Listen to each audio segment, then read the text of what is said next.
Make no mistake, today's video, we are pointing fingers. Don't have anything nice to say? Come sit by me, because these are a roundup of skincare mistakes that I see happening left, right, sideways, up and down, all around the social media town. I don't want any of you all out there making these mistakes because they can jeopardize the efficacy of your skincare products that you have invested your hard-earned coin in. And some of these mistakes might even be, dare I say, they might even be aging your skin faster.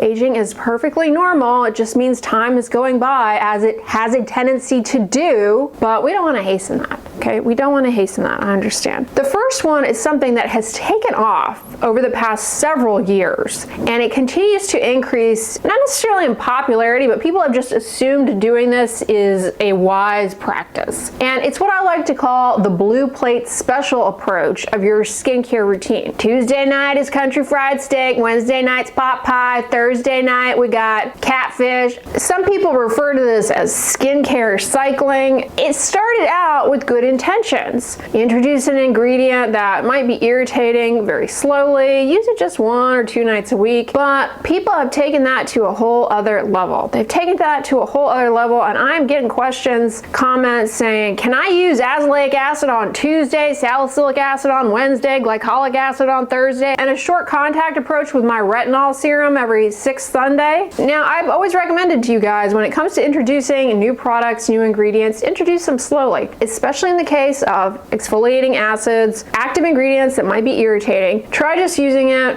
a couple of nights a week in the beginning and gradually increasing to daily as tolerated. But somehow people are stuck in not graduating and gradually increasing. Mind you, some people won't be able to tolerate certain ingredients with an increased frequency. It'll be too irritating to them. But I'm seeing this dipping and doing and picking and choosing to an extreme level. And the reason I don't recommend doing this is these ingredients, you need to actually be using them consistently in order for them to have a fighting chance to even work. Say, for example, azelaic acid. Hate to drop a truth bomb here, but azelaic acid technically can be used 3 times a day. Generally pretty well tolerated. So I don't know why people are being so conservative. And it's ironic coming from me, because I really do advocate a gentle approach to the skincare, but some of you guys are getting borderline homeopathic here. And if you don't know what homeopathy is, it's basically taking something and diluting it to basically 0.0000000000000000001%. So it's basically not even in there. And that's kind of what these skincare routines are starting to look like. Instead of this approach where you got 7 ingredients and you got a full-on planner, Google Calendar for your skincare routine, no.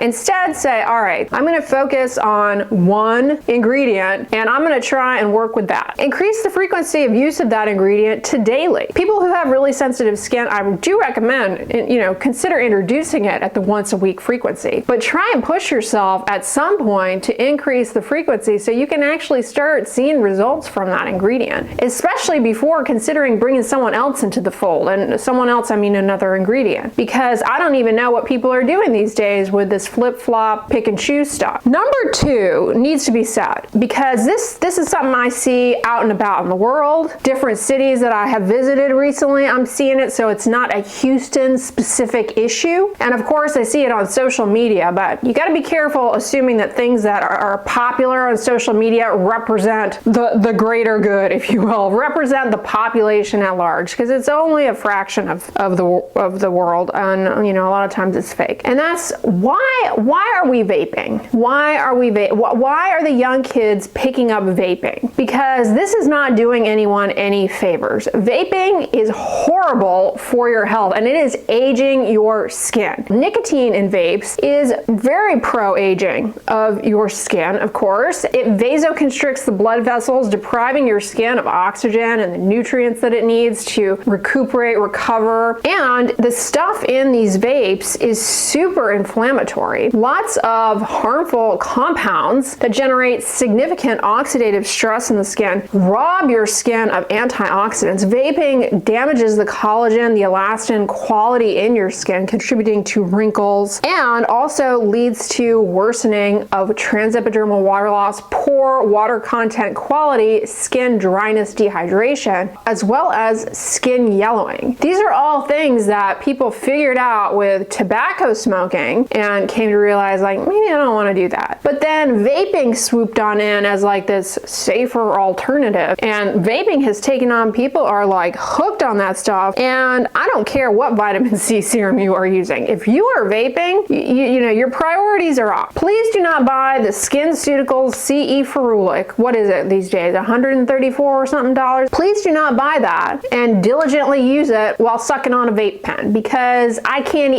even. All right, I'm not here to play. I'm not here to tell you what you want to hear about vaping. I'm just not. It's not good for you. It's not a health behavior. And if you want to do it, that's your choice. But it's going to drive me bonkers seeing you do that, and also, you know, thinking that you've got some anti-aging regimen with a serum. Truth bombs need to be delivered. Not to mention, speaking of words coming out of my mouth, the vaping, it is very damaging to the surfaces in your mouth. Causes all kinds of problems with the mucosal health in the mouth. Sets the stage for gum problems, inflammation, and the downstream consequences over time of that are going to be bone loss in the mouth, and ultimately that does have a big impact on facial aging. And vaping is not going to do your bone structure any favors and can cause gingival disease, and that's just not the look that you want. Please, please, please, if you do anything in your life, if you're vaping, try and stop. Please try and stop. The other mistake that a lot of people make, it's easy to make.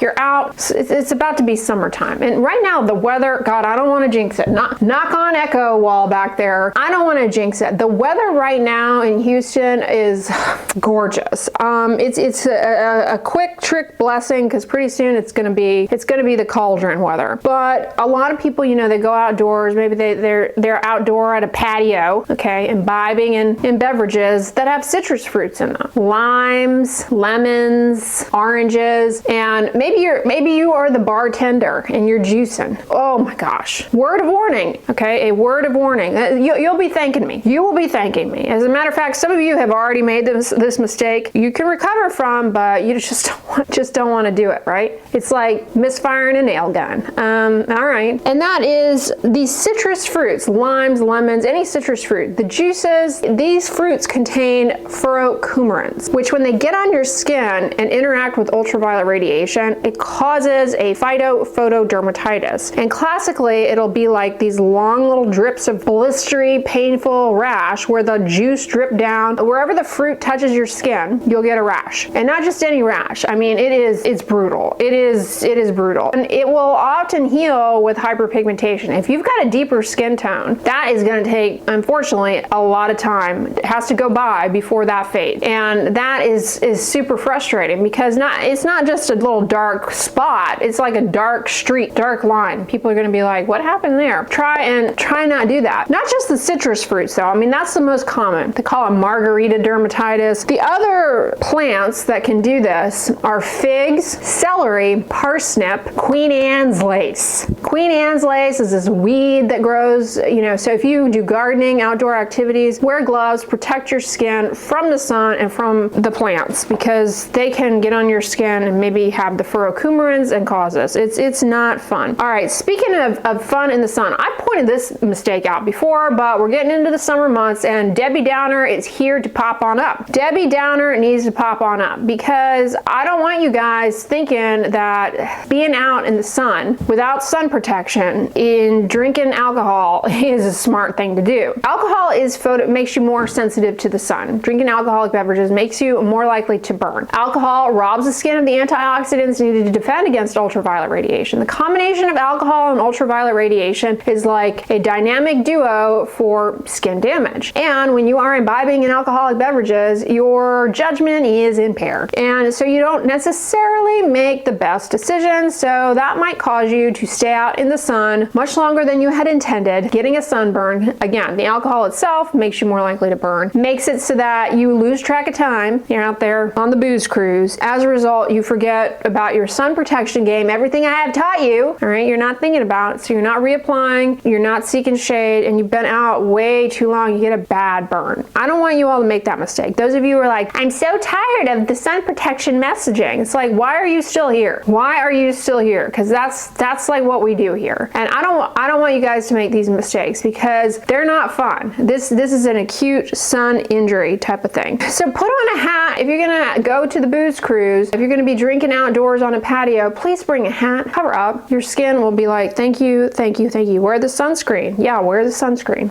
Now, if you are out booze cruising, vaping, no sun protection, and a bikini, good luck. If you're doing those three things together on a couple of weekends in a row, the serum is just a smoke and mirrors for you, okay? The serum is not doing jack squat at that point. Here's another one that a lot of people make. I've pointed this out before, but I need to repeat because I think it's been a while since I've mentioned it, and I definitely don't want this to happen to you because, ooh, it is not fun. It's happened to me, all right? I'm not free of error, and this is a mistake I've made, and that's getting waxing in areas where you are applying tretinoin, tazarotene, trivaritine, adapalene, retinol, retinaldehyde. What those ingredients do, no, they don't thin the skin. No, they don't. They actually thicken the skin and reverse skin atrophy. But what they do is they take that top dead layer and they make it real slick, real compact, tight, firm. And because of that, when you get a wax, it doesn't have as much to grab onto. So it takes more of what's underneath it. And you get these sores, wounds. You know, it might be your upper lip, your brow area. It's not fun. A lot of salons these days require you to sign a waiver saying, I've not used a topical retinol or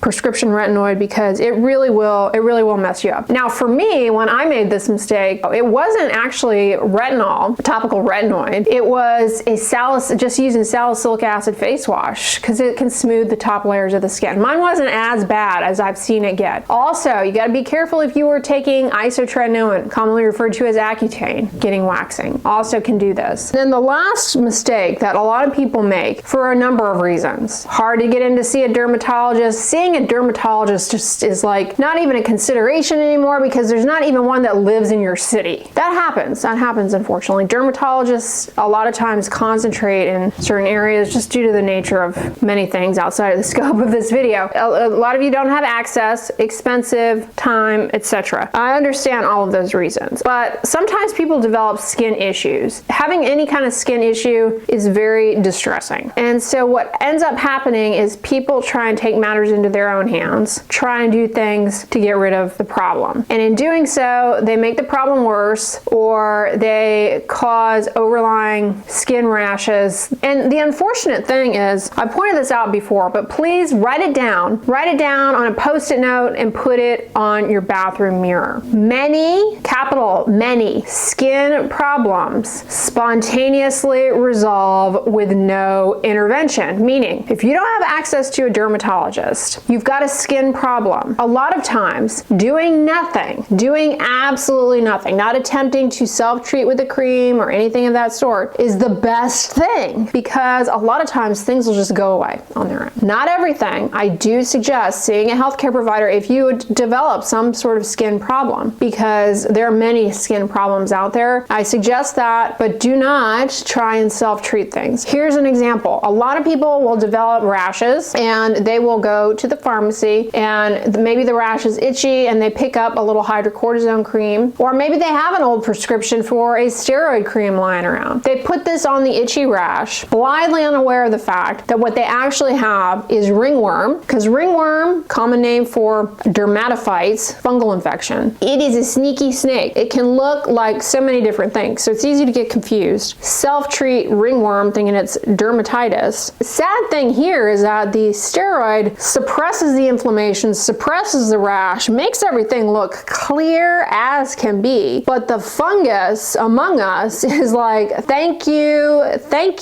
I have everything I need to just proliferate and go wild, because you have wiped out the immune response basically in that area to the fungus, which was attempting to get rid of it. So you've kind of made things easier for the fungus to take over, and this can lead to the fungus taking over and going down in the hair follicle and causing a deeper skin infection that requires more intensive therapy to get rid of. All right, y'all, that's a roundup of common skincare mistakes that I really want you guys. They tell no lies. If you're one of those people who questions everything you have been told about ultraviolet radiation from the sun causing skin aging, I need you to take a look at your rear end. The skin on your butt cheeks versus the skin on your face, night and day as far as the visible signs of skin aging. Should tell you everything you need to know about how ultraviolet radiation from the sun exposure impacts skin aging. Unless, I know you're already typing, unless you're one of those people that regularly sunbathes in the nude, well, then you've got wrinkly, spotty butt cheeks. Without a doubt, chronic ultraviolet radiation exposure from the sun is a big driving force for the development of skin aging signs, including wrinkles, skin yellowing, dark spots, rough skin texture, sallowness. Approximately 80% of the skin aging on your face is attributed to ultraviolet radiation from the sun. Humans have had the desire to protect their skin from ultraviolet radiation, stemming back to as early as ancient Egypt. It wasn't until the 1920s, though, that we got our first sunscreens. Unfortunately, the sunscreens at the time only protected us from a select part of sun's harmful ultraviolet radiation. But we have had many advancements in sunscreen formulations over the years to address the damaging effects of ultraviolet radiation. Ultraviolet radiation from the sun, three main players: UVC, UVB, and UVA. UVC is the most damaging to our skin, but fortunately we don't really have to concern ourselves with it because it is filtered out by the ozone and doesn't reach the Earth's surface. Unless, of course, you are a welder. Welding does produce UVC, and welders need to protect their skin and eyes from welding. Aside, what is relevant to skin aging from the sun? UVB is actually what is responsible for burning our skin for the most part. It represents about 6% of the total ultraviolet radiation reaching the Earth. So not a huge chunk, but enough to cause damage. Specifically, it damages the DNA in our skin cells. It also increases expression of enzymes that destroy the collagen and the elastin in our skin, contributing to wrinkle formation. And it generates a lot of free radicals, which lead to damage to proteins, lipids, and DNA in our skin cells. And it also suppresses our immune system's ability to come in and clean up all of that mess. UVA is the other aspect of ultraviolet radiation. UVA has a longer wavelength and penetrates more deeply into the skin. It doesn't really burn our skin, although it plays a minor role in skin burning. UVA is 20 times more abundant than UVB. It induces cell death of the cells in the deeper layers of their skin that are responsible for producing collagen, and it increases expression of enzymes that destroy collagen and elastin. Repeat exposures to UVA increase expression of various markers of oxidative stress. Now, UVB, the burning wavelengths, is what primitive sunscreens in the 1920s protected against. They didn't protect against UVA, but we now have a better understanding of UVA's role in aging our skin, and we have advanced formulations of sunscreens to protect against both UVB and UVA, hence the terminology broad spectrum. UVB is something that affects our skin when we're outside, but fortunately it's blocked by window glass. UVA, on the other hand, can come through window glass and negatively impact our skin. This can be illustrated by looking at people who spend significant amounts of time in their car as part of their occupation. We're talking hours upon hours every day. Maybe a trucker, you've seen that image that circulates around on social media, but there are other studies looking at this exact same thing, that people who spend a lot of time in their car, they have obvious asymmetric skin aging. Individuals who work in the UK, so they drive on the left side of the road, you can see the differences in these images of the wrinkles on their face, much deeper on the side closer to the window, where they are getting more UVA exposure cumulatively over time. So that's how ultraviolet radiation ages our skin and affects our skin. But recently we have also come to learn that the sun also has another player in at least some of the signs of skin aging, namely dark spots. And that is visible light. Specifically, blue light that comes from the sun can create a lot of oxidative stress in our skin, and for people with deeper skin tones, plays a key driving role in the onset and persistence of hyperpigmentation. The sunscreen actually prevent wrinkles. We have good evidence that daily sun protection and sunscreen use can prevent wrinkles and prominent photoaging. Sunscreen is not a shield of armor. We consider sun protection to include other behaviors along with sunscreen: wearing a hat when you're outdoors, wearing sunglasses, seeking shade, avoiding prolonged exposures during midday when sun's intensity is most strong, and wearing sun protective clothing. 46 people randomly selected to either apply sunscreen to their face daily or a vehicle control cream, which is just the sunscreen cream minus the sunscreen active ingredients. Applied daily for 24 months. At the end of the study, they had biopsies taken to examine what happened to their skin at the level of the microscope. Those who were applying sunscreen had significantly less solar elastosis, which is fancy pathology speak for sun damage. Speaking of butt cheeks, in another study,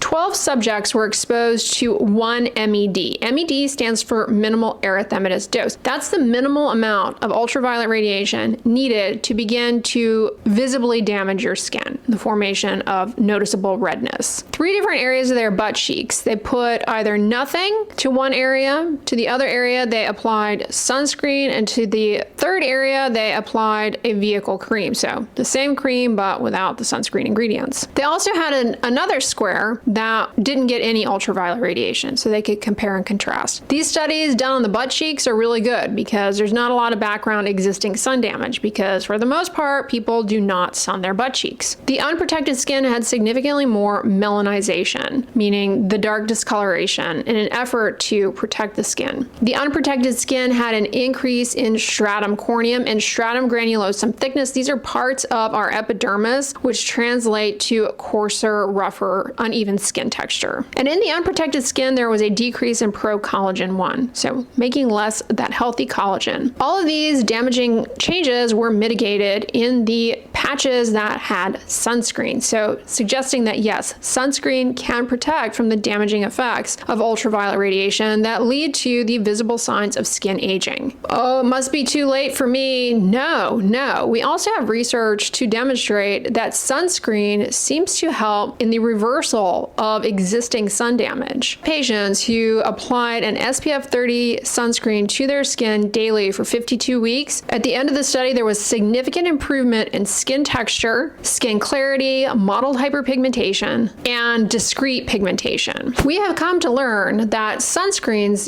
they're formulated to protect against ultraviolet radiation. We have come to learn that visible light, again, from the sun plays a key role in those dark spots in deeper skin tones. And what we have discovered is that tinted sunscreens that have iron oxides in them may offer some protection against those wavelengths of light that lead to dark discoloration. So if you're someone, especially with a deeper skin tone, and you have any kind of hyperpigmentation going on, of course you should wear sunscreen to help fade that, to help it go away, because so long as that area is being exposed to ultraviolet radiation, the gas pedal is being pressed for that pigment to remain. But you might also want to consider using a tinted sunscreen, because the iron oxides in the tinted sunscreen might be offering some additional protection against the visible light aspect. Research suggests that visible light may be blocked to a certain extent by iron oxides in the tinted sunscreen formulas. Now, it's important to keep an open mind here and understand that unfortunately, sunscreens are not standardized to protect against visible light, like they are standardized to protect against ultraviolet radiation. They are meant to protect against ultraviolet radiation. So in other words, there is likely a lot of heterogeneity out there from tinted sunscreen to tinted sunscreen in terms of how its overall formulation translates to visible light protection. protection. If you live in Europe and you have access to a sunscreen from Aven, the Intense Protect, and I believe a few other sunscreens, but that's the one I've used. That sunscreen has a newer sunscreen active ingredient, Triazorb. Triazorb actually has been developed to protect against longer wavelength UVA, which damages the skin deeper, and to protect against visible light, the blue light. And so if you've got hyperpigmentation and you have access to this sunscreen, I would suggest considering it, because not only will it effectively protect you from the ultraviolet radiation, but the visible light protection can be a game changer for the dark discoloration. But here in the US, we don't have access to that unless you buy it online from various retailers. Here, you can try a tinted sunscreen with the caveat that they're not required to do any kind of testing to prove that their tint formulation effectively blocks.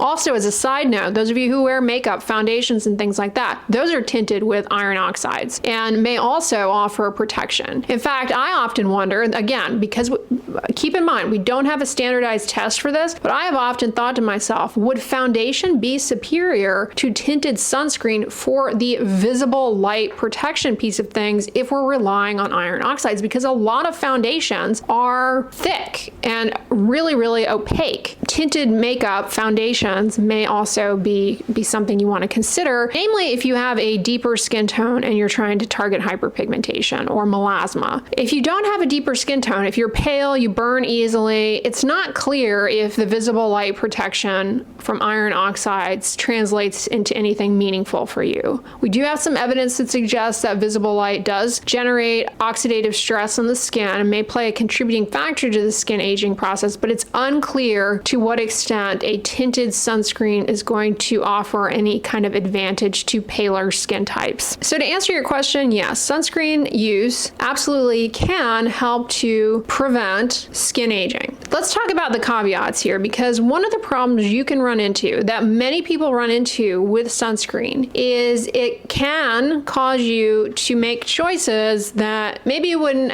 have made had you not worn the sunscreen. Have you ever heard somebody say, oh, well, I had a salad today for lunch, so I'm gonna have a burger and fries for dinner and a milkshake, or ooh, I went to the gym today, so I'm gonna get McDonald's all week. You need to eat well and exercise well. Don't do one and then think that allows you to do more of the other. And people can fall into this trap with sunscreen and think that, oh, I've got sunscreen on, so I'm good to go out, I won't burn. Yeah, but you still can get a lot of ultraviolet radiation damage, and it's not a shield of armor. Even if the sunscreen is keeping enough of the ultraviolet radiation from visibly burning your skin, suberythemal doses of ultraviolet radiation, meaning doses of UV that are not enough to burn your skin, but those suberythemal doses, they still damage the skin and even also set the stage for skin cancers in paler skin types down the road. Just because you're not burning doesn't mean that the UV rays are not harming your skin. So you need to keep that in mind. Don't put sunscreen on and use that as a license to lay out and try and get a tan. Sunscreen is not a shield of armor, so when you're outdoors enjoying the outdoors, you need to rein in the other sun protective behaviors. In fact, if you go back in time to the 20s, the 30s, when sunscreen first came on the scene, like I said, those early sunscreens, they only protected us against UVB, the burning rays. They didn't protect against UVA. So people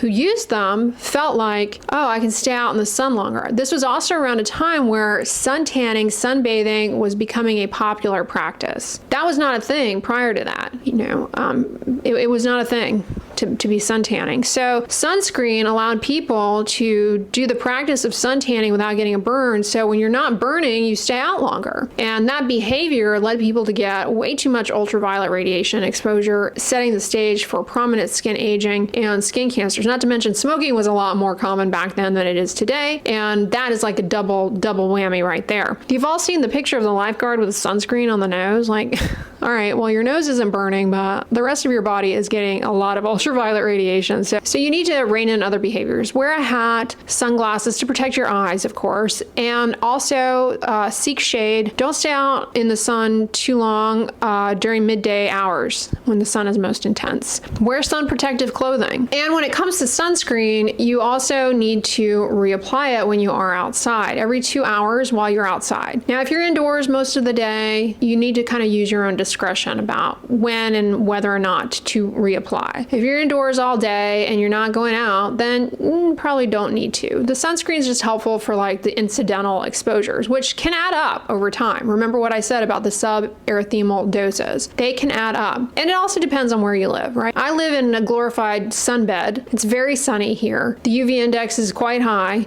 including later into the day. Well beyond midday, it's still pretty intense here. So for me, it's a non-negotiable. I wear sunscreen every day because when I go out, I'm getting a lot of sun exposure. In the car, I'm getting a lot. Running across the parking lot, just those little things, they do add up. Plus, a lot of people get caught off guard and they end up staying out longer than they planned, just, yapping at the mailbox or whatever. That's actually where we see a lot of sunburns. So I wear sunscreen on a daily basis. Now, if you live somewhere where it's dark most of the year, you don't get a lot of sun, well, then your behaviors are likely going to be different around sunscreen. Your needs are likely going to be different around sunscreen. If you work indoors near a window, good idea to be wearing sunscreen because that's a significant amount of UVA. And over time, that can play a role in how your skin ages. If you are participating in sport and generating a lot of sweat, you want to reapply it, lean into a water-resistant sunscreen in those cases. If you are doing water-based activities, you want to reapply sunscreen. But for the day-to-day where you're not active outdoors, you're not recreationally in the sun, you're just going to work, coming home, wearing sunscreen on those days can play a big role in how your face ages over time because, again, the cumulative suberythemal exposures do add up. They do add up, especially if you're someone who spends a lot of time in the car. That's quite a bit. Again, a lot of this will also depend on where you live, the overall UV exposure where you're at. If you live, for example, in Australia and New Zealand, yeah, you're going to be really aggressive there. All right, guys, so that's what I wanted to talk about with regards to sunscreen and anti-aging. Yes, it can protect against wrinkles, and yes, it may even help reverse some of the visible signs of skin aging, but you got to use it consistently, and you got to pair it with the other sun protective behaviors. It's not as old as time. People have been on the hunt for the fountain of youth, what they can do, take, manipulate to look and stay young as long as humanly possible. My perspective is that aging is a gift. The alternative is to die, but we don't want to be doing things that make our skin or our total body age more rapidly than what it's supposed to, because the end result of that is that when we get up there in years, our skin is not able to do what it's supposed to do as well. It is an organ system after all. In today's video, we're going to talk about skincare mistakes that age you 10 plus years in no particular order. Number one is a mistake or maybe just somebody being a bit in denial with regards to what their skin needs, and that is skipping out, avoiding, and or forgetting to moisturize your skin. This is a particularly helpful step. As we get up there in years, in our 30s and our 40s, the skin is less able to maintain hydration, particularly in women as they go through menopause. The decline in estrogen is accompanied by a decrease in skin barrier quality, and overall you have an increase in transepidermal water loss, and with that comes the appearance of these little fine, what I call dehydration wrinkles. Not the wrinkles related to collagen loss, creasing of the skin, facial expressions that everyone tries to freeze with Botox, but rather these little fine lines that appear on the surface of the skin, and they definitely can make the other wrinkles a lot more obvious too. Those can be melted away, softened, and lessened just by using moisturizers. Moisturizers, they do a lot of things in a very simple fashion. First and foremost, they help protect the skin from irritating things getting in that ultimately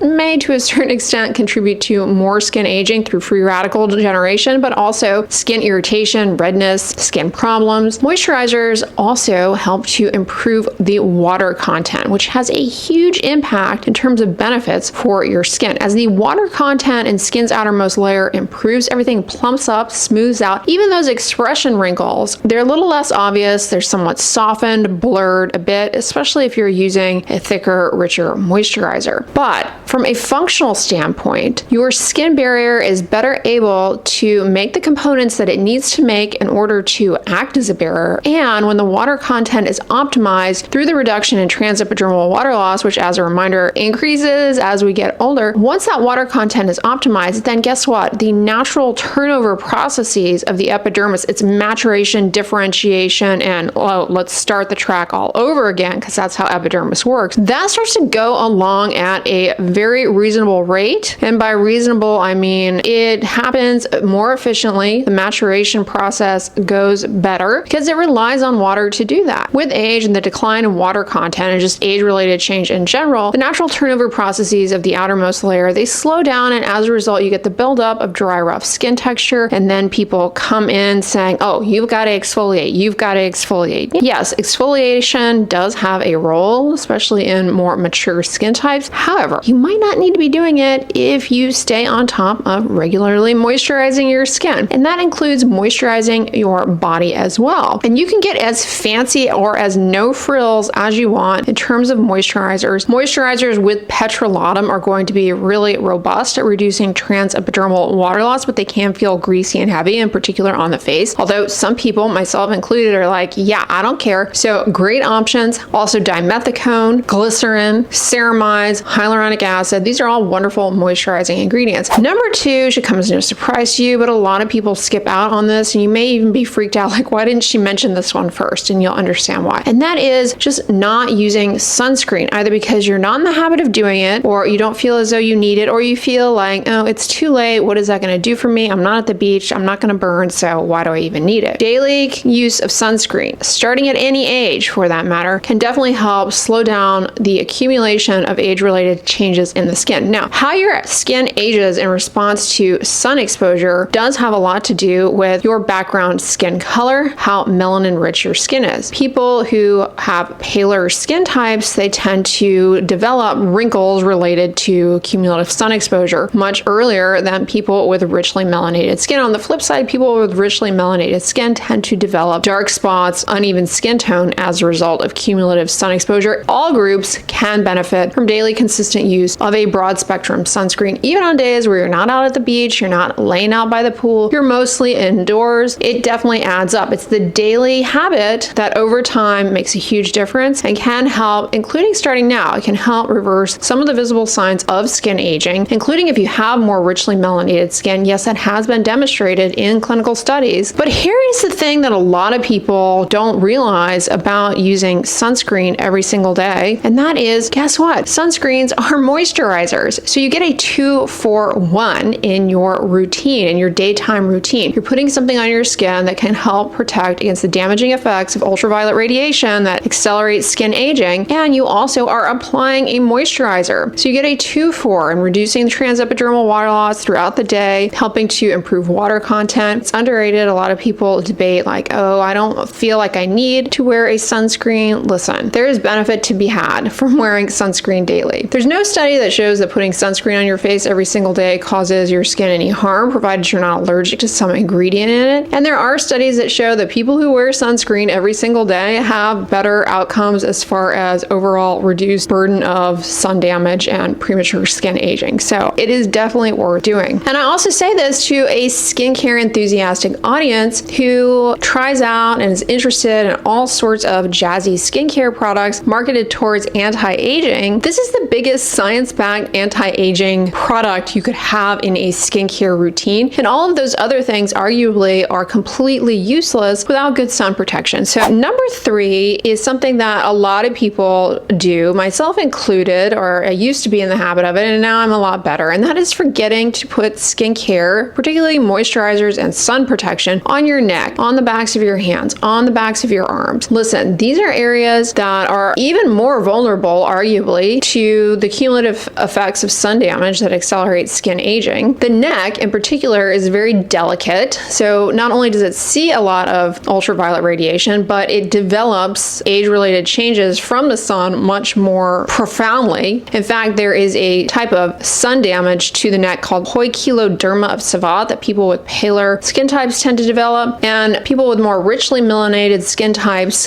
who are of Asian descent can develop what's known as acquired bilateral hypermelanosis of the neck, related to usually around the age of menopause. So that is another reason to be really mindful of your neck. Skin, protect it from the sun, moisturize it, and let me tell you, those little horizontal necklines significantly diminished by the use of a good night cream to your neck, a good moisturizer, okay? It does not need to be expensive. Just a basic no frills moisturizer to the neck really can have a lot of cosmetic benefit as well. This includes your antioxidant serums too, if you choose to pursue those, whether it be niacinamide, ascorbic acid. You do need to be careful with topical retinoids to your neck. They are more likely to be irritating there, but don't skip putting them on the backs of your hands and your forearms. They really can help to reduce the formation of those little age spots and wrinkling, because topical retinoids, they help to put the brakes on inflammation and the upregulation of enzymes that chew up your collagen. And with long-term consistent use, they can improve collagen production, which you lose collagen with age. That contributes to skin thinning, which you definitely experience on the backs of your hands. And along with that, over time, when we get up there in years, makes the backs of the hands very vulnerable territory for age-related skin problems like what is called senile, although I do not like that naming, purpura or actinic purpura, prominent bruising on the backs of the hands, as well as dark spots and discoloration. Definitely do not ignore these other body sites. Here's a trap many people in their late 20s, 30s, early 40s fall for, depending especially on where you are in your skincare journey, how well versed you are in the skincare marketing jargon. And that is falling for the need for over-the-top exfoliating routines, exfoliating skincare routines, being oversold on the benefits of exfoliation. Now, definitely exfoliating, whether it be with a chemical exfoliant and even a mechanical exfoliant, although that's not my personal preference for the most part, as it is more likely to be irritating than a chemical exfoliant, especially if misused. I digress. They definitely have a role, okay? They're definitely helpful, but you can have too much of a good thing when it comes to the use of exfoliants, and not everyone necessarily needs to incorporate one of these ingredients in their routine, especially if you already have a really good basic routine that includes a moisturizer and a moisturizing sunscreen for daytime use. Remember, the benefits of moisturizing can, for many people, cut down, possibly even eliminate the need for a exfoliant. Now, there are great exfoliants out there that can help smooth the skin surface, can help improve moisture content in the skin. They can help exfoliate away dry, rough skin texture, which does tend to accumulate more readily with age. They can be great in particularly stubborn areas like the elbows, the knees. A lot of people develop dry, thick, rough skin texture on their elbows and knees, and dark discoloration. Chemical exfoliants can definitely help with that. Many people deal with the condition keratosis pilaris, for which a little bit of mechanical exfoliation can help exfoliate away those dry, rough bumps. But going overboard can lead to more dryness, more irritation, and ultimately exacerbating all of these conditions. So choose one product and stick to using it at the frequency with which either you tolerate and or the product specifies. A lot of people try and make rules online about how frequently you should or should not be exfoliating, and those rules are wrong, because certain products are meant to be used daily. Certain skin issues tolerate and benefit and need daily use of these, whereas for other people, they're just not necessary, or they can get away with using them less frequently. So in other words, it's an individual outcome as far as how often you need to be exfoliating, but don't overdo it. And how can you tell if you have overdone it with exfoliating and you need to back off? Check out my video on warning signs you have over exfoliated, because I break it down there. Without a doubt, the biggest things that we do on a daily basis that contribute significantly to skin aging are our lifestyle choices. And I have a ton of videos on my channel about healthy behaviors that can support healthy skin aging. I talk about behaviors that are bad for your skin, and of course, it should come as no surprise to any of you all that tanning is one of those. I'm really hopeful that the majority of people who are watching my videos are done with their tanning bed days. They avoid it strictly, because it is really bad for your skin to pursue a tanning bed or to lay out and try and get a suntan. I mean, that is going to age your skin without a doubt. But the other big lifestyle factor when it comes to the sun that I want to remind you guys, because I do talk about it a lot, it's the combination combination of sun plus drinking alcoholic beverages heavily in the sun. I don't think people realize what a double hitter that is for your skin. And say you do this on a weekly basis, you have one too many drinks outdoors in the sun. First of all, alcohol is not good for your health, especially if you're overdoing it. And overdoing it is not as difficult as it sounds. I mean, women technically are allowed 1 drink a day and men 2 a day. So, and drink size is not as hearty as you might want to believe. But alcohol dehydrates you. It also depletes the antioxidants in your skin so they can't handle the environmental aggressors as well, making you more vulnerable to sun damage. And alcohol and its metabolites are actually photosensitizing. So that's a really lethal combination, if you will, for the purposes of skin aging, is drinking heavily in the sun. So I always want to remind you guys that if you're going to consume alcohol, make sure you're doing it responsibly and don't lay out in the sun and drink like that, because it's really bad for your skin. And if you care about your skin, you're investing in all of these skincare products with the hopes of maintaining healthy skin, don't go and sabotage it by booze cruising in the sun. It is rough on the skin. And the last one needs to be said, because this is a trap that a lot of Gen Z is falling into, and even younger, unfortunately, which if you had asked me 15 years ago, I would have said, oh, we are leaving that behind us. The rates of that are declining. But unfortunately, it's trendy. It's something a lot of people struggle with, and that is nicotine consumables, we'll say, and namely,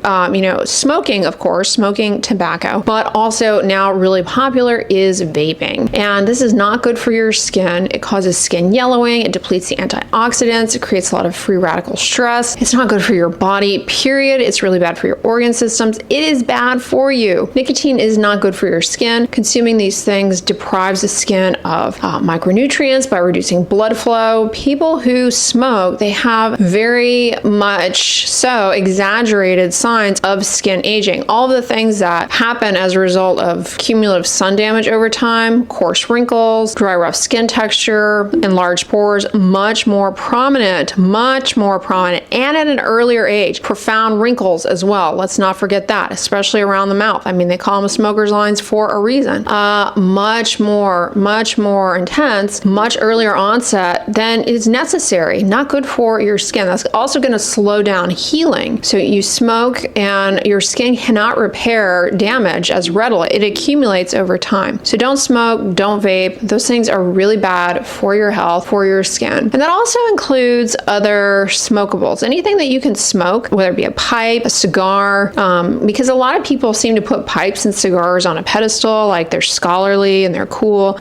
Still bad for you. Harmful carcinogens generated from that. If you are smoking stuff, it's really bad. Oral cancer as well. That's another thing that bears mention too with regards to how consuming these things, vaping, smoking other things. Another way in which these things can contribute to profound facial aging actually has to do with bone resorption and bone density, which is what's holding everything up and in place. And with age, we do experience bone loss, and that is a big reason why we would develop more sagging, prominent under eye hollows, and also just that more sunken look. Yeah, don't do it. Don't do it. It's aging you, and it's just not good. Oh, it also yellows your fingernails too. Did I mention that? All right, guys, those are some major skincare mistakes that age you by 10 years. And like I said at the start of the video, I am not one of those people who's like, let's try and not age. Let's try and look like we're 16 from here on out. No. Healthy, age-appropriate aging. Okay, we don't want to accelerate it, because accelerating implies perfect. I can see why you might make that mistake. Listen, I get it. But I do, in fact, make my fair share of mistakes, many mistakes, including skincare mistakes. And a mistake that I have made in the past that I have tried to correct moving forward, and I do the best I can, is focusing all of my skincare efforts on my face and ignoring my hands. Yeah. So in today's video, I'm going to give you my derm-backed tips for anti-aging for your hands. This is one of the first locations where the visible signs of skin aging show up. Wrinkles, dryness, age spots. And in today's video, I'm going to be giving you 5 dermatologist-backed tips, strategies, things that you can do, guess what, at home. At home. You don't have to book an appointment. These are things you can do starting today and make a difference in preventing and reversing. Prevent and reverse. We're doing both today in this video with 5 simple tips. First of all, what's going on here? What is going on with the backs of our hands? Why is this pro-aging territory for some reason? Well, first of all, the anatomy of the skin is unique here. It's thinner, it's more delicate, fewer oil glands. The sebaceous oil glands that make us oily, cause acne or contribute to acne, that we loathe on our face, contribute to dandruff on our scalp. They also have a little something anti-aging, saucy going on in them. Fewer oil glands on the hands. And let's face it, the challenges of the skin as a barrier are greatest, one might argue, on the hands because we are constantly challenging the barrier with our hands. I don't know about you, but I'm not picking up anything with my crow's feet. I spend a lot of time moisturizing them, but I'm not picking up anything with them. Meantime, the majority of the aggression that my skin faces on a day-to-day basis has to do with me touching stuff, washing my hands, doing wet work. And by wet work, I mean water plus detergent, hands submerged, really challenges the skin. Not to mention the sun exposure, including when we are driving on long car trips, the sun that comes in through the window, that UVA, does play a role in discoloration and aging of the hands. Over time, of course, it's normal for us to lose collagen and elastin, contributing to thinning and wrinkles, but that's going to be even more obvious when you're not starting out with much to begin with because, well, it's thinner skin. Couple that with estrogen decline and menopause in women, you get even more collagen loss, as I've talked about in my videos on how your skin changes in your 40s, so check that one out if you missed it. Now, I know what some people are saying. It's not all about anti-aging. No, it's not. No, it's not. But the reason you should concern yourself with these things is that they manifest underlying issues that can cause skin health, yeah, because it is an organ system, skin health problems for you later on in life. Collagen loss, the loss of the supportive framework, leads to blood vessel fragility, the subsequent development later on in life of what is referred to as solar purpura or senile. I don't like that. Purpura, I don't think it's very nice. Basically, prominent bruising that can be very stubborn to get rid of. And because the skin thins even more over time, when you get up there in your older, wiser years, it's more vulnerable to tearing and, of course, slow healing. So the things we're going to talk about in today's video can help not only prevent and reverse some of those visible signs of aging on the hands, but also help to support healthy skin long term, which is the goal, skin health. And the cosmetic benefits, they're a little added relish, if you will. Okay, obviously, but we need to talk about it, okay? Obviously, the number one thing that you need to be doing that we forget, I forget to do this. Daily sunscreen on the hands. Yeah, sunscreen queen. I've not always been the best at putting sunscreen on my hands, but it's super important. I know a lot of you guys are like, I'm skipping this section. I already know about the sunscreen.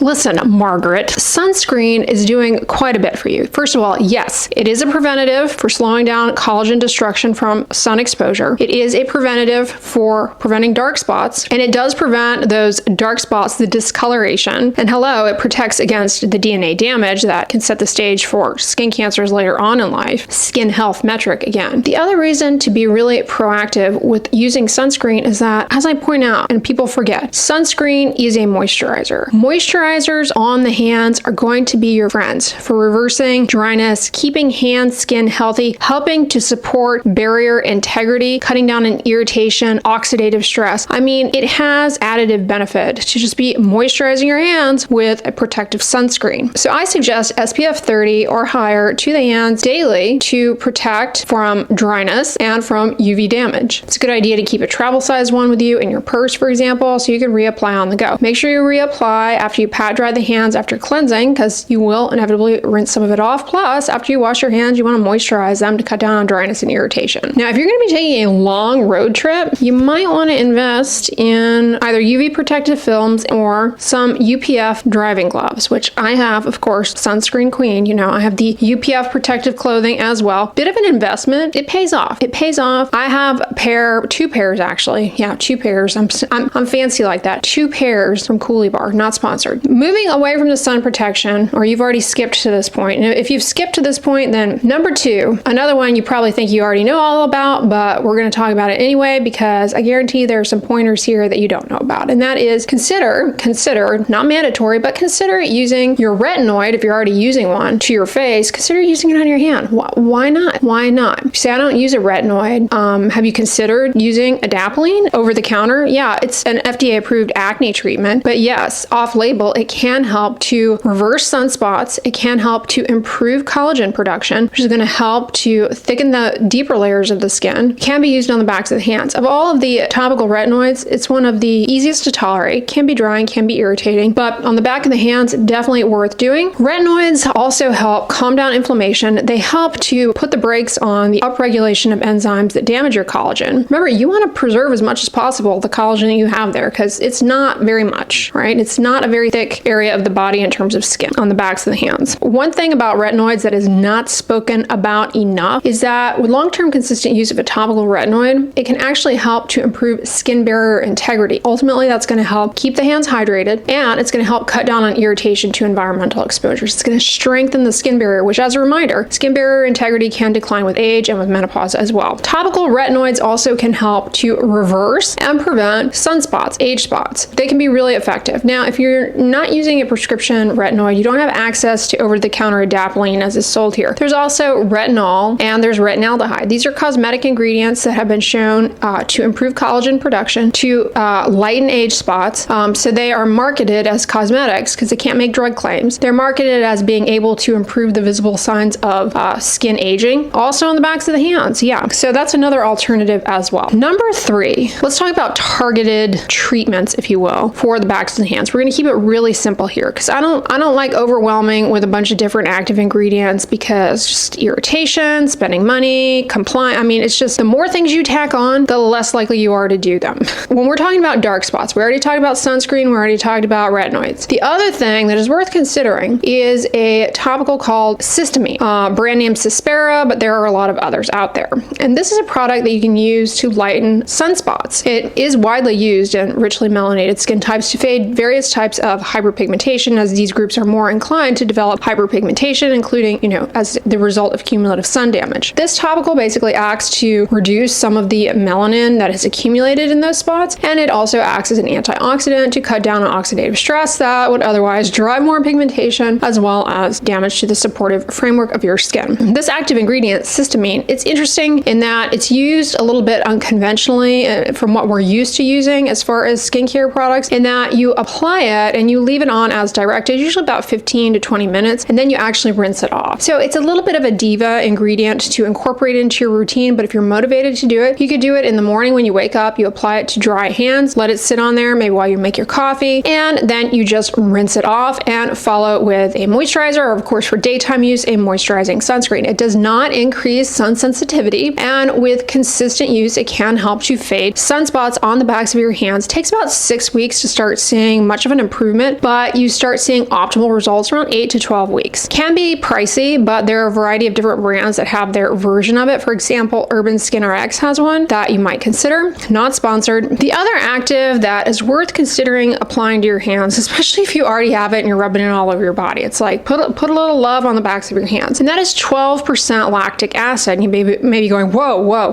where do I find that? Listen, it's called amlactin. Yeah, that boring lotion that they stick in the back of the Costco pharmacy. Yeah, that has kind of an odd odor for some people. They don't like the way it smells, but 12% or higher, because there are a lot of different amlactins that amlactin makes. Look for the 12% strength or higher. 12% lactic acid, which in amlactin is ammonium lactate as a side note. 12% lactic acid, listen to this. It has been shown to improve the thickness of not just the epidermis, the top layer of the skin, which again is thinner on the backs of your hands, but also the deeper layers. It's been shown to improve the thickness down there as well. And it shows promise for reversing skin thinning that happens as a result of topical steroids. But here, you've got age-related skin thinning, definitely worth considering. Plus, it's a very hydrating ingredient. It helps to exfoliate away dry, rough skin texture. Now, it can make you a bit more sensitive to the sun. All the more reason to be protecting your hands from the sun, wearing sunscreen, because it will make them a bit more likely to burn if you tend to burn, for example. example. But the sunscreen, the topical retinoid, those are really evidence-based interventions for both preventing and reversing sun damage and the visible signs of skin aging on the hands. Then you want to throw in some of these other evidence-based targeted therapies for the thinning, for the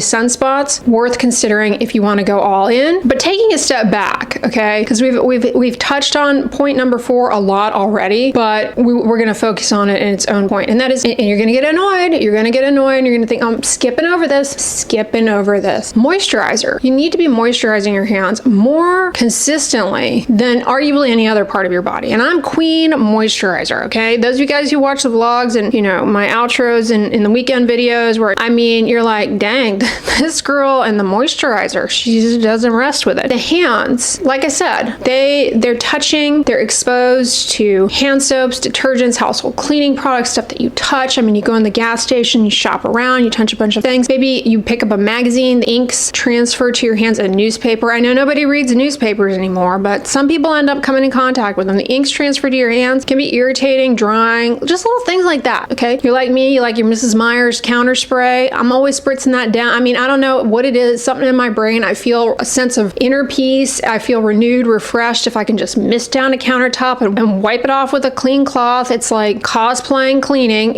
okay? Because really all I'm doing is perfuming the countertop temporarily, but I feel like I'm doing something. Well, yeah, I mean, that all adds up to cumulative challenges on the delicate skin barrier that over time, you know, can contribute to irritation, dryness, and hand eczemas, flare-ups of hand eczemas for sure. So in addition to being cognizant of moisturizing your hands, you also want to protect your hands with gloves whenever you're doing any kind of what is referred to as wet work, basically repeated exposures to water and or detergent. Gloves can really help cut down on the exposures. If you can't wear gloves for these things, then also consider just making sure that you moisturize aggressively with petroleum jelly. That is the best bet because it resists removal with water. If you do have to repeatedly expose your hands to water, petroleum jelly is like going to be the best skin protectant. It's annoying because it's really greasy, but that's a great option there. Speaking of petroleum jelly, even though it's really greasy and annoying, definitely lean into petroleum jelly, whether it be straight up Vaseline or the generic versions of Vaseline, or something like Aquaphor healing ointment and its generic, less expensive versions, CeraVe healing ointment, and yeah, a petrolatum ointment to the hands at night. Really good because at night, the hands are going to lose even more water. It's just kind of the nature of how things go down in your skin. And it's a time where you should be unwinding and not doing as much, so you can really have that greasy stuff on there and not be so annoying. But if you really want to kick it up a notch, and I talk about this in my hand eczema videos, it's great if you do a lot of wet work throughout the day, you develop hand eczemas, put the petroleum jelly on and then cover it with white cotton gloves. They sell these in the drugstore, they sell them on Amazon, Walmart. The white cotton gloves over the petroleum jelly really helps to lock it all in. Ideally you sleep that way, but it's kind of a sensory nightmare for many people. Try and just hang out that way at least an hour. It really can make a huge difference in the dryness of your hands and really reverse some of that irritation that makes the wrinkling look so much more obvious. But throughout the day, like I said, petroleum jelly is kind of greasy, it's annoying. You can't just put it on and then, you know, we're always touching screens and things of that sort, so having greasy ointment is not ideal. But there are a variety of really excellent, fast absorbing, non-greasy, but occlusive hand creams that usually contain like dimethicone, a skin protectant. For example, La Roche-Posay makes one, the Cicaplast hand cream. Also, Neutrogena Norwegian Formula hand cream. Amazing. They have a fragrance-free one. Highly recommend that. Gold Bond has a colloidal oatmeal hand cream that's very good as well, especially if you're inclined towards hand eczemas, itch, those little water blisters. Nice and hydrating, but not greasy. Of course, lean into your sunscreens during the day because, like I said at the start of the video, they are moisturizers as well. All right, and then last but not least is if you want to get fancy, you're committed to taking the anti-aging hand care routine up a notch, and that is to consider low-level laser therapy. So low-level laser therapy combines red and near-infrared wavelengths of light, which are evidence-based ways to improve collagen production. They improve circulation to the skin, and they also help to calm down inflammation. And they can be used on the hands to reverse some of the visible signs of skin aging, and they also help to calm down inflammation and irritation, so they can end up being really helpful actually if you do have a flare-up of a hand eczema. Now, disclosure, I am affiliated with Omnilux. I am on their scientific advisory committee. This video is not sponsored, but I am affiliated with them. them. So they make red and near infrared light device, the Omnilux Contour Glove. And this is an investment for sure, but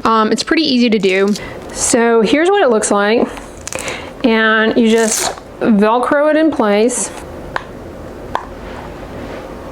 And the red and near infrared wavelengths of light in this hand mask, they penetrate to stimulate collagen production, can help to improve the visible signs of skin aging on the backs of the hands. It also, to a certain extent, may help with age spots as well. Not as evidence-based for that, but there has been some observation that people's sunspots seem to lighten when they do that. That's for the highly motivated individual. And in order for that to really work, you have to use it consistently. You can't just use it intermittently when you want to relax and unwind. It won't work that way. Like anything with the skin, it takes time, it takes consistency, but with consistent use, you definitely can see results and improvement in the visible signs of skin aging on the backs of the hands, as well as cutting down on dryness and irritation, which alone, for me personally, is a reason to keep using the hand device. All right, so those are the 5 things that you can do starting today if you want to at home to really jumpstart your anti-aging hand care routine. Now, if you want to take it even further and go in office, yeah, there are a lot of procedures that can be done to reverse the visible signs of aging on the backs of the hands. For example, chemical peels in office can help to lighten age spots, and depending on the depth, can help reverse some skin thinning. You also have energy-based devices, lasers, that can help to improve a lot of sun damage on the skin. And then for volume loss and thinning, you can also pursue filler, hyaluronic acid filler, for example,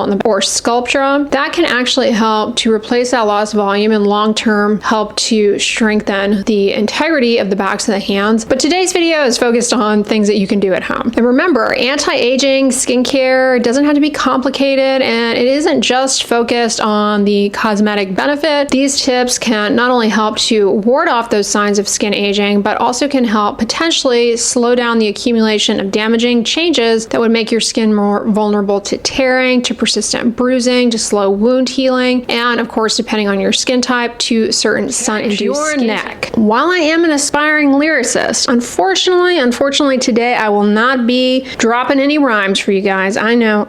Hey, before you click out, because I know you're already disappointed, I have something for you. I have something for you that you're gonna want to stick around for. We are gonna be talking about wrinkles on the neck. I know that's something you're interested in. Not only are we gonna be talking about why the neck wrinkles, we're gonna be talking how to prevent neck wrinkles and how to treat the wrinkles that you do have. First of all, why does the neck get wrinkles in the first place? Is it the same reason that your face does? Well, there's a little bit more to neck that is a bit more nuanced. First of all, neck skin is really delicate. Okay, at baseline, it does not have as much collagen, as much elastin, and importantly, it has fewer of those sebaceous oil glands. All of you out there with the oily skin who lament having a shiny face, listen. Studies show that oily skin seems to show the visible signs of skin aging a little bit less. Just remember that. Your neck, on the other hand, it doesn't have that oiliness going for it. So yeah, it definitely can age a lot more significantly in the long run, combined with the delicate nature and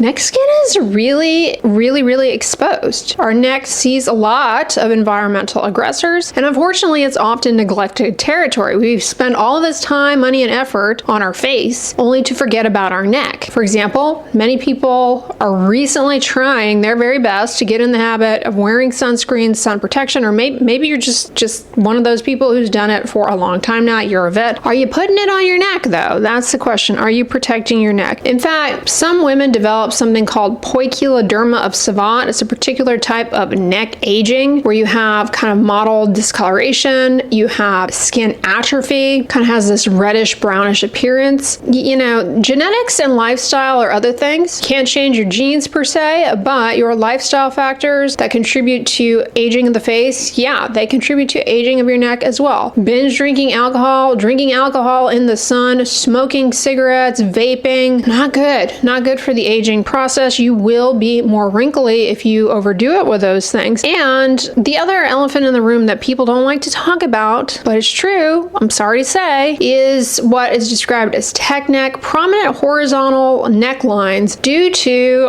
always looking down at our phones, tablets, devices. And before you type in the comments that people have had these since the beginning of time, yeah, but the tech neck wrinkles, they are another layer and something that we're seeing a lot more of than we ever have before, related to having the neck flexed down, which is also not great for your posture. So what can you do to prevent wrinkles on the neck? First of all, you need to be extending the basic skincare routine, we'll say, cleanse, moisturize, protect with sunscreen onto your neck. Neck skin, because it's more delicate, it's more vulnerable to transepidermal water loss, dryness, things getting in, causing irritation. The irritation and inflammation can cause wrinkles in the long run. And of course, sunscreen is a must on your neck. It gets a little bit more dicey though when it comes to the active ingredients that you use on your face, because the neck is delicate, so some things may be too irritating on the neck, such as your exfoliating acids. I, for one, cannot tolerate topical retinoids on my neck. Some people can, but I find that when I use tretinoin on my neck, I want to claw my neck off because it gets really itchy. As someone who is a guinea pig for testing out a variety of products, one product category I don't really enjoy using at all, but I do it for the good of the channel from time to time, and it really is not fun on my neck ever, are the ascorbic acid vitamin C serums, which technically could be beneficial for the neck, but they tend to also be really irritating. And for my skin, my neck does not get along well with that. But at the very least, make sure you're putting your moisturizing creams on your neck. Hydrating, soothing serums and toners could also be used there. Peptides are generally safe on the neck, and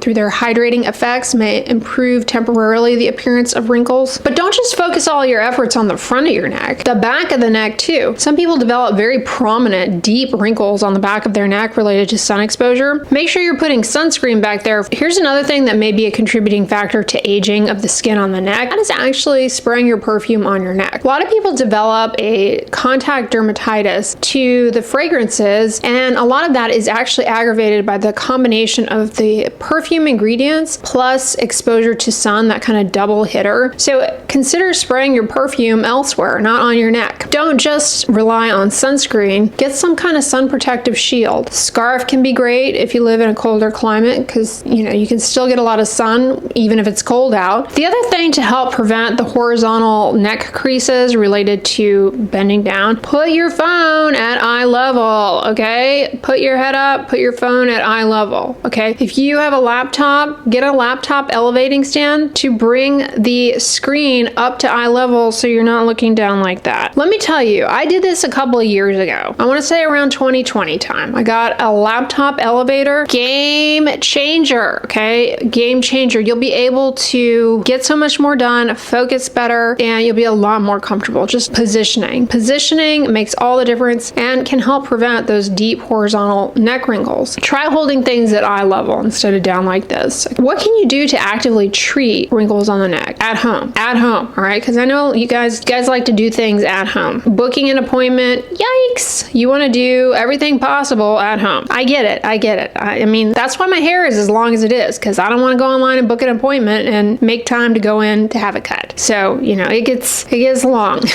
And the hairstylists who watch me are probably like, you gonna trim that anytime soon? I promise, I'll make an appointment. I'll make an appointment one day. So at home, let's talk about retinoids. Tretinoin, tazarotene, trifarotene, adapalene. These are effective for improving collagen, which will diminish wrinkles and also can rejuvenate the appearance of the neck. However, they can be pretty irritating there. Just a word of caution, okay? They're not off the table, but like I said, for me personally, they make my neck skin real inflamed, real itchy, and I've never been able to tough it out and tolerate them there. Some people do quite well just introducing them to the neck area very slowly, maybe using it one night a week. I don't suggest adding your retinoid to a moisturizer and mixing them together to, dilute it out or quote unquote buffer it, because this can really interfere with the distribution of the drug on the surface of the skin. You can get hot spots where you're getting too much, uneven application. It's not a good approach to do with any topical, so I don't recommend doing that. Alternatively, there are cosmetic forms of vitamin A that are a lot gentler, less likely to be irritating. For example, you can get a retinol OL or retinaldehyde moisturizer and put it on the neck. Even those sometimes can be intense, like the Neutrogena Rapid Wrinkle Repair Regenerating Retinol Cream, amazing. But I definitely got, some flakiness and dryness with that on the neck once the retinol started kicking in, because it's in a really great moisturizing base. But the one product that I've really been able to tolerate on my neck, I don't use it super consistently, but it does have a retinol in it. It's the Gold Bond Retinol Body Cream. So that's an option as well. Also has urea, which can help hydrate and soften the appearance of wrinkles. So that's a great option right there. You also have ammonium lactate in amylactin, 12% or higher ammonium lactate, aka lactic acid, with long-term consistent use may help to improve the thickness of both the epidermis and the dermis. Ammonium lactate and lactic acid does make you a bit more vulnerable, however, to a sunburn, so be sure you're protecting your skin from the sun, which, hello, we've already talked about, you should be doing anyway. Any moisturizer will help to diminish the appearance of those little neck wrinkles because it improves water content through humectants, whether it be hyaluronic acid, glycerin, peptides. Moisturizers have occlusives to really trap in hydration. You don't need something advertised as a neck cream. The Dermatology neck cream, I wonder if they still make that. That one's good. You could use it on the face too, okay? That one I really have found over the years in trying these types of products out to be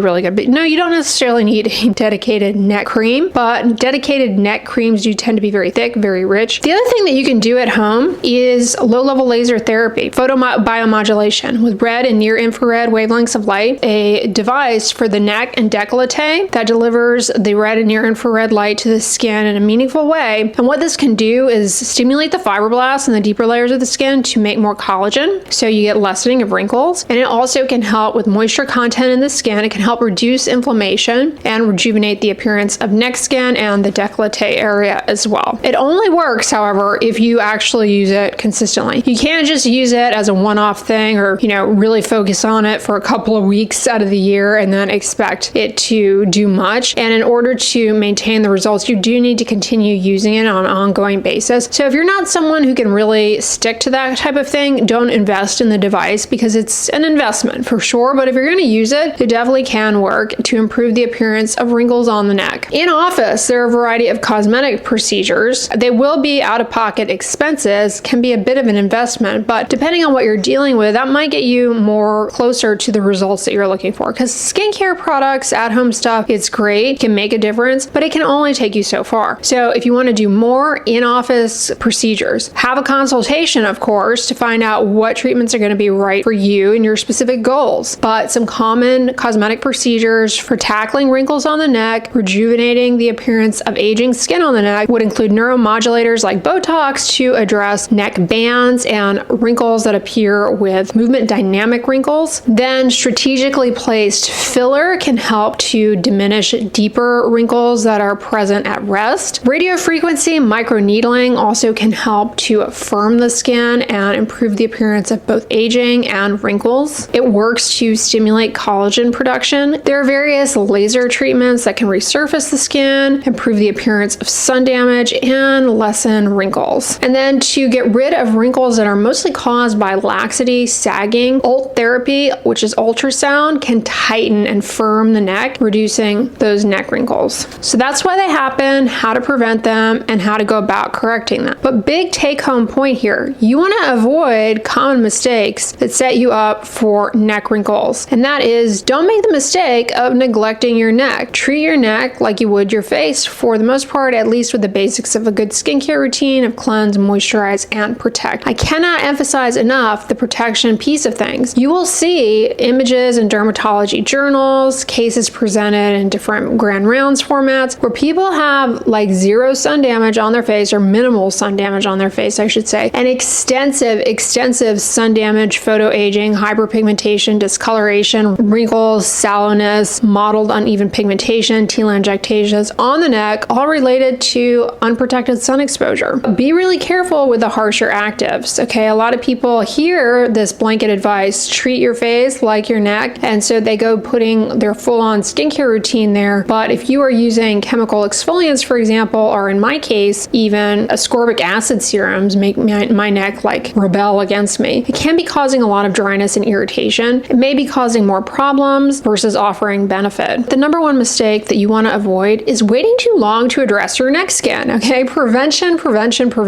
That should be the goal. It's much easier to prevent than it is to go in and correct. That should often be at the forefront of everyone's everyone's mind. Prevent, prevent, prevent. And sun protection will take you very far in preventing those neck wrinkles. But to round out this video, I want to emphasize that it's normal to acquire wrinkles on the neck as part of the normal aging process. These tips, tricks, strategies are merely here to share with you guys ways to prevent excessive wrinkling on the neck, to lessen them. But the tips I've provided in this video, they also will help keep the skin there healthy long term. And that can be a game changer, because the healthier your skin is when you get up there in your older years, the better it's going to be at protecting you from the outside world, for healing. And if you do have to have some kind of surgery, you know, it's better if the skin is healthy and doesn't have excessive sun. After a stressful week or a night of poor sleep, your skin looks dull, you break out more readily, something's just not quite right with your skin. Well, that's not all in your head. There's actually a biological basis behind this observation. And in today's video, we're going to be doing a deep dive into how stress and poor sleep age your skin and trap you in this vicious cycle of inflammation and burnout. When you're under pressure, whether it's physical, mental, or emotional, your brain activates something called the HPA axis. This leads to a release in the hormone cortisol. That's the stress hormone. Now, cortisol isn't all bad. It's actually necessary. If you don't have cortisol, you'd be dead. In short bursts, it plays a huge role in how our body functions. But when cortisol is constantly elevated, it can have deleterious effects on your total body, on how your immune system functions, and of course, your skin health. It starts to wear down your body, and one of the first places it starts to show up is, well, in your skin. Cortisol slows down and impairs the proper production of healthy collagen, and it can contribute to breakdown of collagen over time, which, you guessed it, leads to more wrinkles. Collagen's that protein that keeps our skin firm and youthful. When you produce less of it, you get wrinkles, you get loss of elasticity, sagging. But second, stress increases inflammation, which weakens your skin barrier. This can lead to more transepidermal water loss and subsequent dryness, and an increased tendency towards irritation, ultimately leaving your skin dry and dull in appearance. This also makes your skin a lot more vulnerable to acne, flare-ups of eczema, and rosacea. Third, stress triggers something known as oxidative stress, free radicals that damage the skin, and you have damage to the surrounding supportive framework. And this damages skin cells and accelerates skin aging. But here's something most people don't know about stress in our skin. Stress actually slows down and impairs the healing process. Whether it's a cut, a scrape, you whack the back of your hand, or maybe you had a cosmetic procedure, or healing acne, that chronic stress is going to slow down and impair recovery. Cortisol suppresses our immune system, and it slows down the function of cells that are vital in healing and repairing, like macrophages and fibroblasts. Ultimately, not only does this lead to a longer time where you are in the healing phase, but it also opens you up for infections, hyperpigmentation, and more obvious scarring. But we can't talk about stress without talking about the stress-sleep feedback loop, because let me tell you, it is a vicious cycle that will definitely show up on your face sooner rather than later. Stress actually makes it much more difficult to sleep, whether it's your mind racing as the result of psychological stress, maybe your body's stressed because you are physically in pain due to an illness, and that physical stressor, tied with the emotional stress of being chronically ill perhaps, is feeding into your sleep cycle and making it impossible for you to get a good night's rest. When your body is stressed out, that elevation in cortisol interferes with the release of melatonin. That is the sleep hormone. When we sleep, our skin heals and recovers. Less sleep, less skin healing.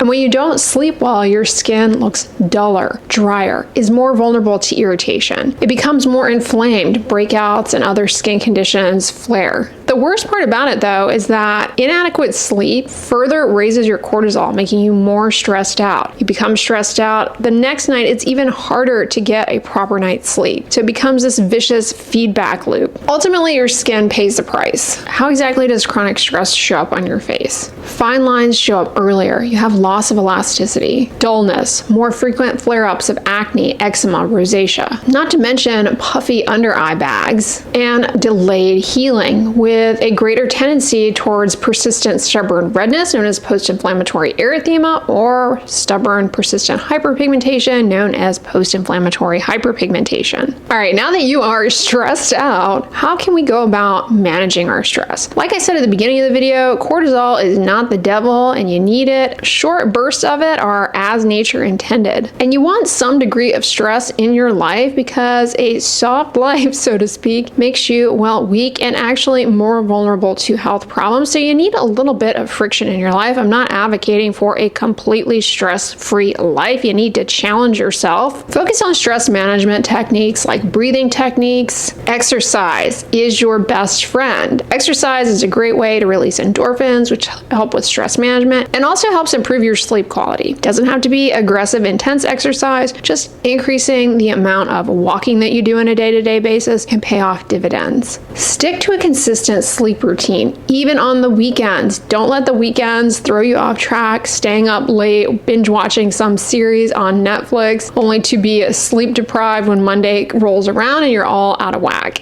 And make sure you're giving yourself adequate time to unwind at night. I recommend shutting off all screens at least an hour before you aim to go to bed, because the blue light from the screens, it does make it increasingly more difficult for your brain to get into that natural fall asleep state. And also, the more screen time that you have shortly before bed, the more active your mind is going to be thinking about whatever rage bait thing you saw last. And of course, your skincare routine can definitely help support overall skin health in the face of dealing with just day-to-day stressors that seem to pile up. Make sure at nighttime that you are applying a moisturizer if you find that your skin is becoming dry and dull. Again, when we sleep at night, our skin at baseline, when we're in perfect health, when we're perfectly managing our stress, it still loses water more so at night as we sleep than during the day, and a moisturizer can help reduce that, helping to keep the skin hydrated. Also, you might consider, especially if you live in a dry climate, having a humidifier in the bedroom at night. That also can help keep the skin hydrated. If you're dealing with a lot of irritation due to a weakened barrier as it relates to chronic stress, look for barrier supporting ingredients like ceramides and niacinamide, and hydrating ingredients like hyaluronic acid. Niacinamide also can help defend against free radicals that create a lot of oxidative stress in the skin. You might elect to use a topical retinoid at night as well. With long-term consistent use, that can actually help improve collagen production, and it also can help improve barrier component production, if you will, ultimately reducing dryness and irritation in the long run. And of course, wear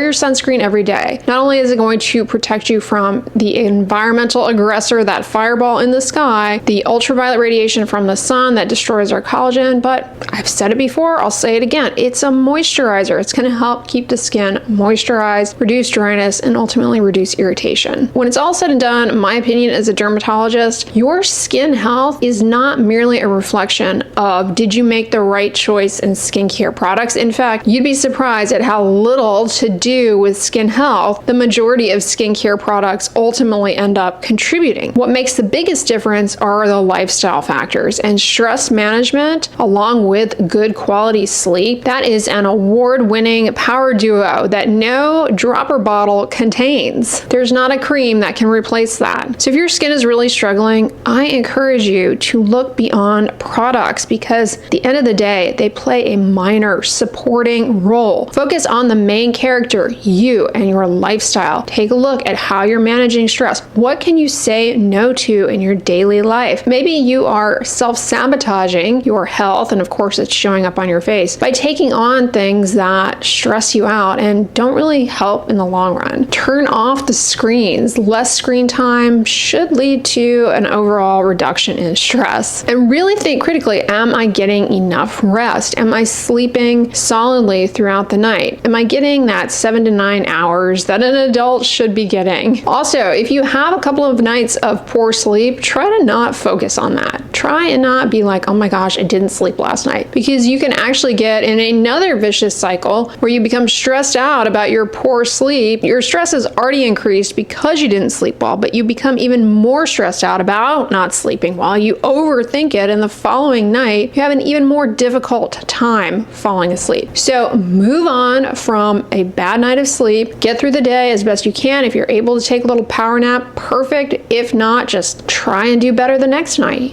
try and unwind, try and relax, right? Like, the cops are not going to show up because you had a poor night's sleep, so let it go. Let it go. Letting things go really helps a lot with the stress management. All right, guys, that's what I wanted to talk about in today's video with regards to stress and sleep and how they impact the way way our face looks. It's not all cosmetic here. We're not all hyper-focused on every little wrinkle, crow's feet, lip line, forehead wrinkle, 11, 10, 12, 13, 14, whatever the wrinkle du jour is. We're not so focused on those things, but we want to keep our body and as a result our skin as healthy as possible long term so that our quality of life does not suffer. I hope you guys found this video informative. I am a big advocate of lifestyle factors in getting the skin that you want. If not that, just staying healthy goes a long way. Is that all there is really when it comes to anti-aging skincare? Sunscreen, retinoids, maybe an antioxidant serum, don't smoke, don't drink, eat a healthy balanced diet, get 7 to 9 hours of sleep every night, manage your stress, stay active. Is that really it? Surely there's something else out there, something coming. There must be hope that we can reverse aging even more aggressively. Well, in today's video, we're going to be doing a deep dive into the future of anti-aging skincare. Like, what is on the microscope slide, if you will, at the current moment? What is actively being investigated for the future of anti-aging skincare? What are buzzwords that are already getting thrown around despite how primitive the research actually is? We're going to be doing a deep dive into the future of skincare, from cellular regeneration, gene editing, and we're going to importantly be touching on the ethical implications of some of this fancy science. When we think about aging skin, usually what comes to mind are wrinkles, sagging, discoloration, stuff that you see with your eyes, obviously. That's just the surface, however. True skin aging, it's a cellular story. Starts in the cell. Every single day, our skin is met with all sorts of environmental aggressors. UV rays, pollution, tons of oxidative stress, DNA damage, breakdown of collagen and elastin. There's a lot of talk about the hallmarks of aging at the cellular level. Genomic instability, telomere shortening, mitochondrial dysfunction, and cellular senescence. Maybe these are terms you have encountered yourself, whether it be from a podcaster talking about longevity or skincare products, devices making all sorts of claims. These hallmarks of skin aging directly impact how our skin looks and, importantly, how it performs, because as a reminder, it's an organ system and it has a job to do. It needs to protect you from the outside world and keep hydration in and all of those good things so that we don't fall apart. And while it's easy to chalk everything up to genetics, skin aging isn't just about having bad genes or merely the amount of time you're on the planet. It's influenced by diet, lifestyle, sun exposure, and stress, which, as a reminder, check out my recent video on how stress impacts your skin. We do a deep dive into the science of what is going on when you are freaking out. Because aging is both genetic and environmental, that means to a certain extent, it's modifiable. There's some things that you can do to support healthy aging. What exactly is the future of anti-aging skincare? Questions that are being addressed in the lab that might one day make their way into a face cream or an injectable are looking at a tool called CRISPR for gene editing. Basically, this might allow for us to edit genes that influence collagen loss, inflammation, and pigmentation. We're talking personalized anti-aging therapies based on your unique DNA. Then you've probably heard a lot of buzz around stem cells and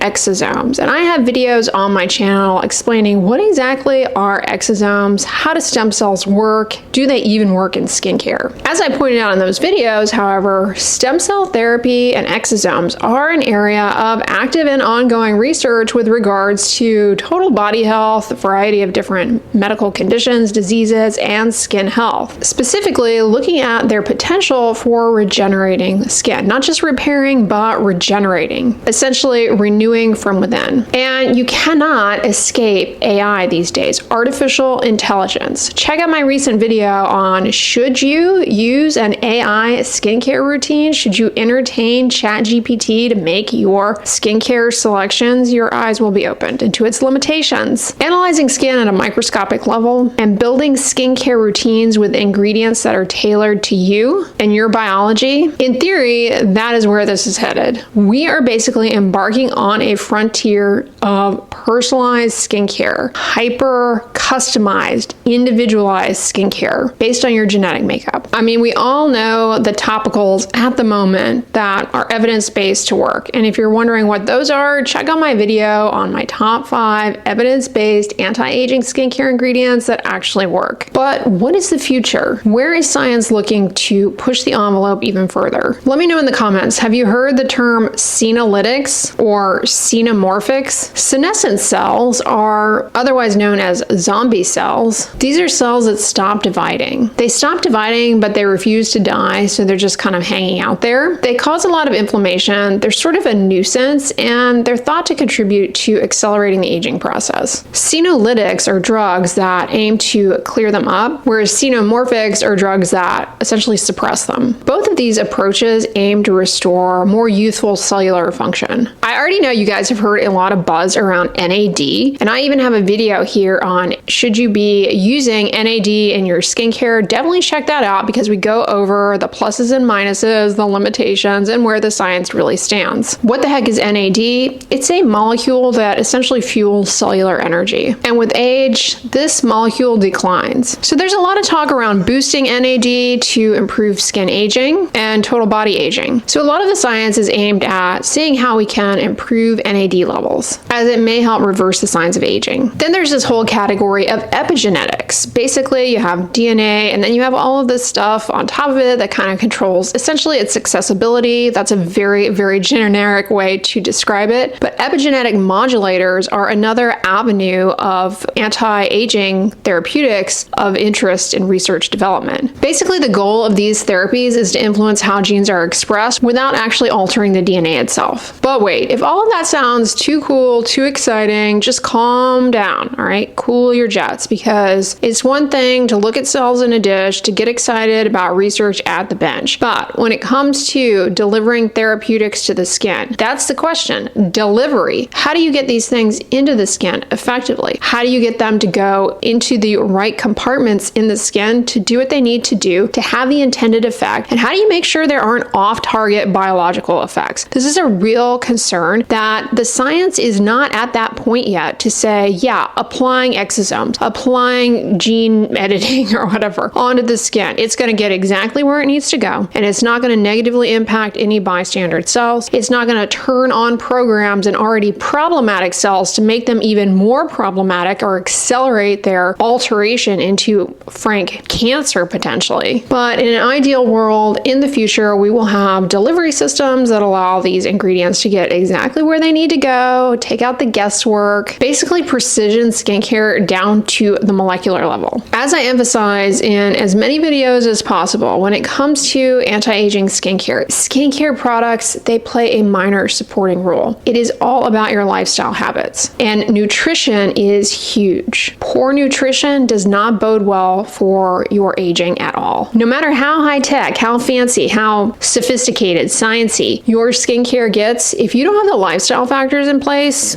it's a wash. You guys think that the skincare industry is wild, constantly pumping out products left and right, huge, right? Well, the dietary supplement industry is another big avenue of like, yeah, let's talk supplements for anti-aging. And this is another area where you are getting the interest in nutraceuticals to slow down the aging process, to help with our longevity, and to have an anti-aging effect for our skin, improve wrinkles. You already know about collagen peptides, and if you don't, check out some of my videos on them. I do a deep dive into how they work and how they're different from just eating Jell-O. Different antioxidants. People on the internet are already insisting that taking these supplements do all of these wonders for your body, for your skin, despite how primitive, how early the research is on these. In other words, what's the best dose, the best route, the best formulation? Is it even absorbed? Does it even make it to where it needs to go? Are there adverse effects of taking this? Is there a certain demographic that should avoid it? Questions that need to be addressed that are not, but does not stop an ingredient of interest from making its way into dietary supplements. Hopefully in the future one day, we will live in a world where you can get customized nutritional advice to help support healthy aging. Because when it comes to diet, I do believe that there is a lot of variation from person to person, group to group, as far as how different dietary dietary intakes can influence their overall health and some of their baseline needs, not to mention what it is that you're doing given life stages and the types of foods that really support optimal health. We can't ignore sleep. Lots of people are hyper-focused on optimizing their sleep schedule because good sleep allows our body to heal, to recover, to repair damage to our skin cells, to our body cells, to fight off inflammation, oxidative stress. And when we don't have adequate restful sleep, all of those renewal processes start to suffer, and it can negatively impact the quality of our skin